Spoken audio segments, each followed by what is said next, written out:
Hello and welcome back to the lead pile. In this video I'm continuing my 6mm Game of Thrones project as we paint up House Greyjoy.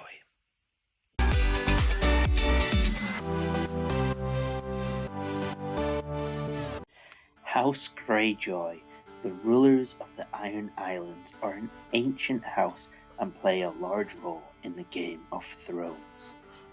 Hailing from their impressive Castle Pyke, which spans multiple sea stacks, the Ironborn are down on their luck, a shadow of their former might when they conquered all the way to Harrenhal in the Riverlands. Balon recently failed a rebellion, and now Theon Greyjoy is a ward at Winterfell.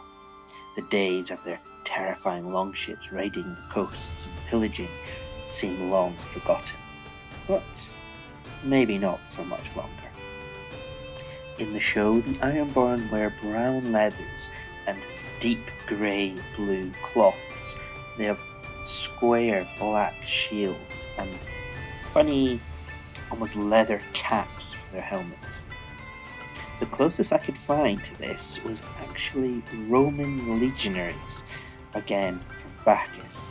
Now, it may seem like a strange choice, but if you wait, watch, and see, maybe you'll be converted.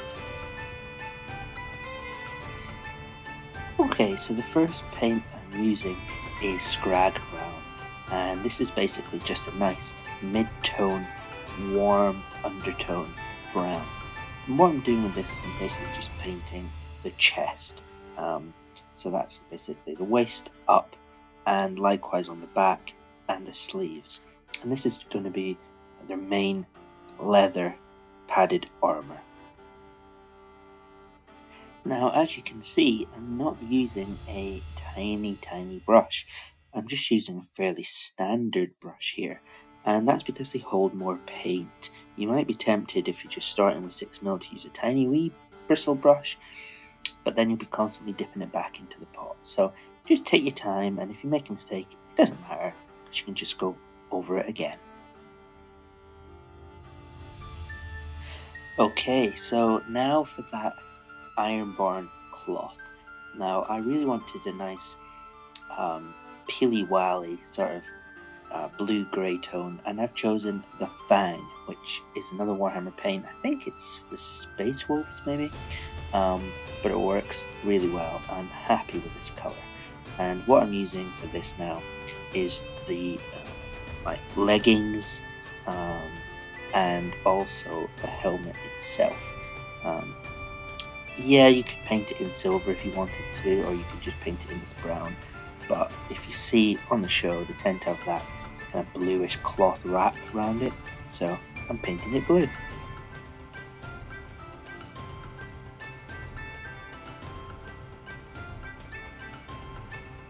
Okay, after that I then use Kislev flesh, just an easy blob for each hand and a blob for the face as well.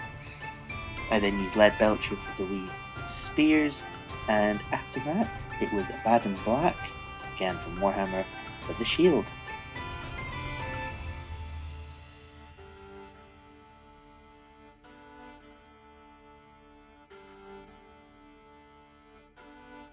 And I used the same black for their boots, and I then used Baneblade Brown, just basically a light brown, for the spears, the actual shafts of the spears. With that, you could then call these models done. Super easy. But I've now decided to highlight, and for that, returning to the blue cloth, I'm using Rust Grey, basically the next lighter tone to the Fang. Of course, if you don't have that, don't worry, just add a block of white into your original paint.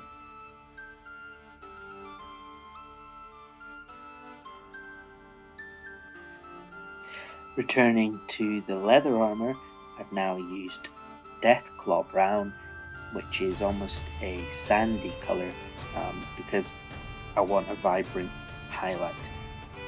With that, I'm then looking at the strap that runs along to hold the scabbard in place.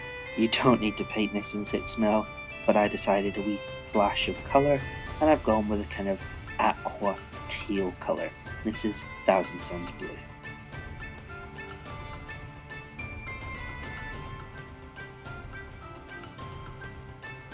Optional highlight now, but I've chosen Dawnstone just to run along the top of the shields. They're very dull and flat, so we highlight helps them pop. And so the last final touch that I wanted to put on these minis was to freehand that famous golden cracking on the shield. However, my freehand skills are not quite up to painting krakens. As you can see here, I've done a little triangular yellow blob, I suppose, and then I've done 2 offshooting arms or tentacles, and then 2 little ones in the middle. I'll be honest, I think it looks more like an angry SpongeBob waving his hands in the air, but I don't care.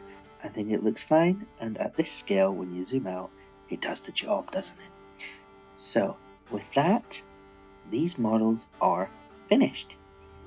Now, I must admit, when I started and I saw I was going to be using Romans, I did think, what have I done here? But I actually think they really do work. Now, of course, this is based on the show aesthetics. If you wanted to go based on the books, you could just use Vikings or something. But they're different. They're a bit unique. They're going to look very different on the table against more traditional houses and armies. Why not have a go? So I hope you liked this. Remember to like and share if you did like it. It helps the channel. And I'll see you again real soon.